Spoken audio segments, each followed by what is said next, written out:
superbe, sublime, merveilleuse. Sauf que ce gars-là est quand même rationnel et pragmatique.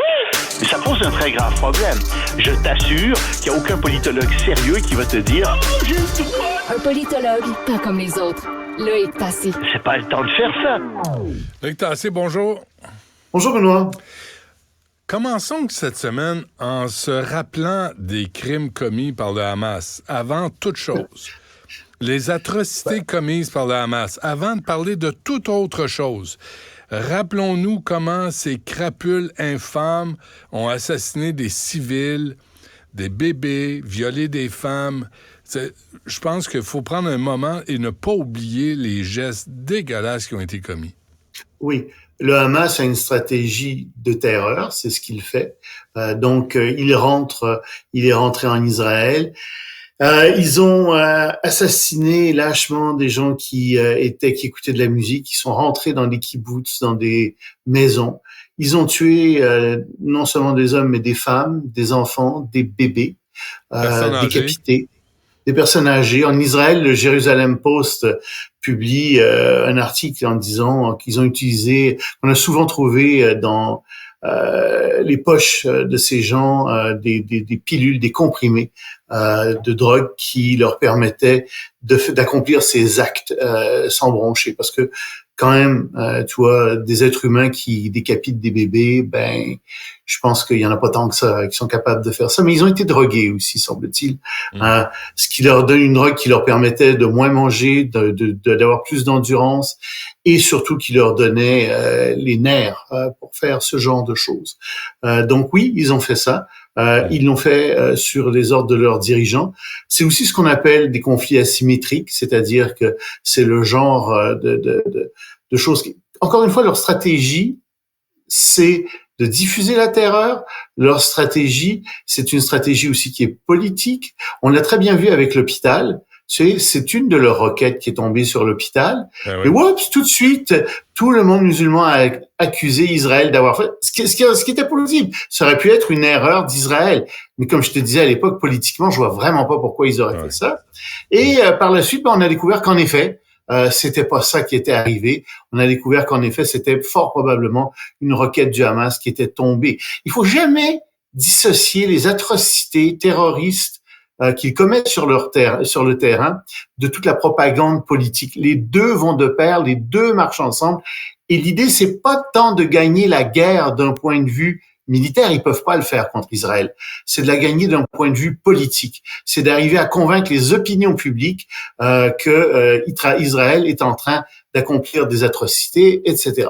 Cela étant dit, c'est vrai aussi qu'Israël a bombardé le Hamas en ce moment. C'est vrai que la réplique va très au-delà de la simple réponse à au massacre qui a été commis par le Hamas. Ils essaient maintenant d'éradiquer le Hamas. Ils seraient selon le Hamas, il serait déjà rentré à l'intérieur du territoire de la bande de Gaza, probablement des commandos, ce serait pas inhabituel, c'est une tactique qui se fait souvent, ça.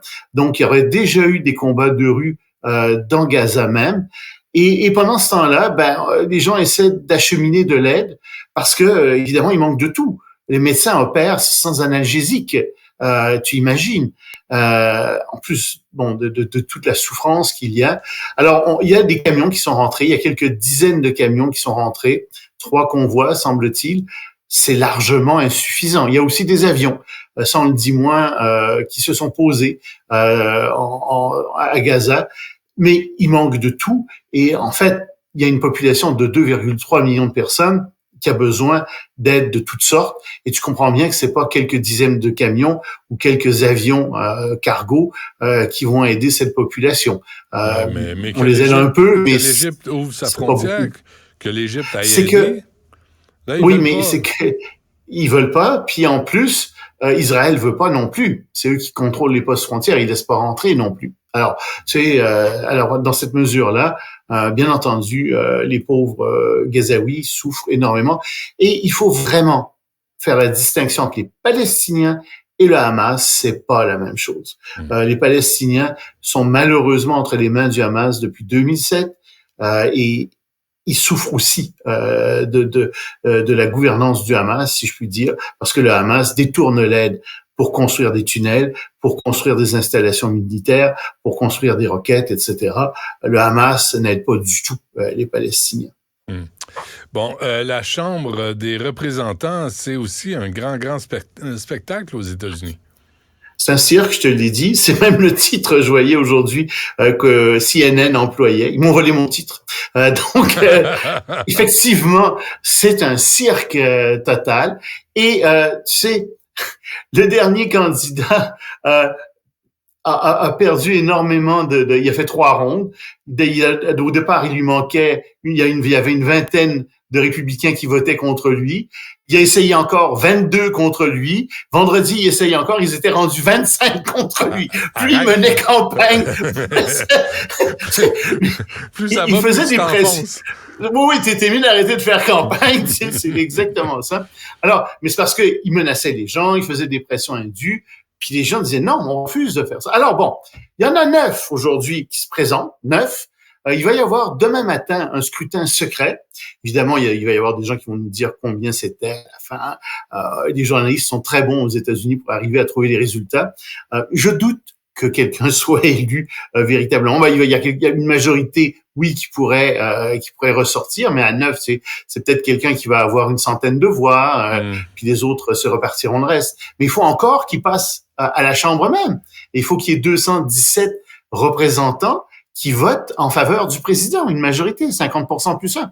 On est très loin de ça encore, et tout le monde dit, mais écoutez, ça n'a pas de sens, le monde entier regarde ça et trouve ça épouvantable.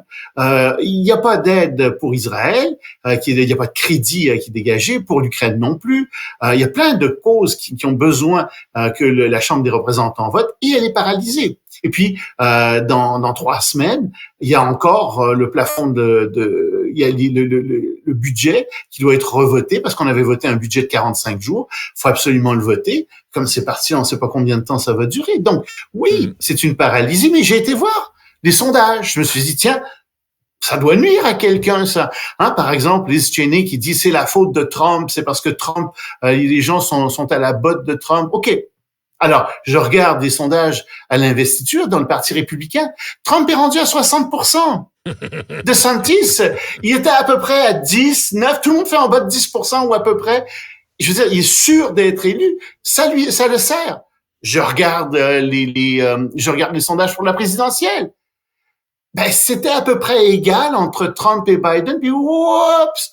Trump augmente un peu. Puis tu sais, t'as Kennedy qui veut se présenter. Puis ça nuit à Biden finalement, ça semble nuire à Biden plus qu'à Trump. Donc, Trump a maintenant à peu près 3 points d'avance sur Biden. S'il y avait des élections demain matin, c'est ça qu'on verrait. Je regarde le Congrès, je me dis, il y a des gens qui vont, tu sais, je veux dire, c'est pas possible. Les gens vont voter contre les républicains aux États-Unis. Même pas. T'as les démocrates qui ont 1% d'avance sur les républicains. Mais t'es dans la marge d'erreur. Donc, le cirque va continuer. Tant qu'il n'y a pas d'impact pour les républicains dans les sondages pour l'électorat, ben, ils vont continuer leur petit manège. C'est tout. C'est bon. C'est ça qui... Mais tu vois, quand Donald n'est pas là, ça roule pas. Ça marche pas, les États-Unis. T'as besoin de Donald Trump. OK, non. Oui, c'est ça. Écrivez-moi pas, c'est une blague. En Argentine, tu me parlais du libertarien. Finalement, il a pas tout raflé. Non, les sondages le plaçaient en avance. Puis tu sais, on lui disait, il y avait des sondages qui pourraient avoir 40, même peut-être 45%, parce qu'en Argentine, la loi est assez particulière. Il faut 45% des votes pour passer au premier tour, au présidentiel. Sinon, il y a un deuxième tour dans un mois. Eh ben, non, il est même pas arrivé premier il est arrivé deuxième. En fait, Monsieur Massi est arrivé, enfin, son concurrent est arrivé à 36%, et lui, il est à 30%. Donc, c'est assez extraordinaire, mais j'ai été voir son programme, j'ai regardé ce qu'il proposait. C'est quelque chose. Il veut diminuer le budget de l'État de 15%, donc beaucoup de coupures. Il veut couper des ministères. L'éducation, on bazarde ça. Le ministère de la Santé, bazardé aussi. Le ministère de la Femme, on enlève ça. Le ministère de la Culture, on enlève ça, pas besoin de culture. Tu te dis, mais écoute, on légalise toutes les drogues aussi, parce qu'il est pour le marché, c'est ça, les libertariens. N'importe qui peut faire autant d'argent qu'il veut, n'importe comment, pas de réglementation. Il va jusqu'à proposer un marché des enfants, qu'on puisse vendre des enfants. Mais tu t'écoutes ça, puis tu dis, mais quelle barbarie! C'est une blague! Non! Ils proposent réellement ça. Là, tu dis, écoute, alors on lâche la Banque centrale qui a mal fait son rôle parce qu'on est rendu maintenant, j'écrivais dans mon article aujourd'hui 125%, mais les nouveaux chiffres sont pires. On est à 140% d'inflation en Argentine. Maintenant, oui, la Banque centrale a mal joué son rôle, d'accord, il y a plusieurs causes. Mais alors, qu'est-ce qu'on fait? On bazarde la Banque centrale aussi. Tu sais, c'est comme quelqu'un qui se tape sur les doigts avec un marteau, tu dis, jette ton marteau. Mais oui, mais regarde, si tu sais pas t'en servir, ça veut pas dire que c'est pas utile.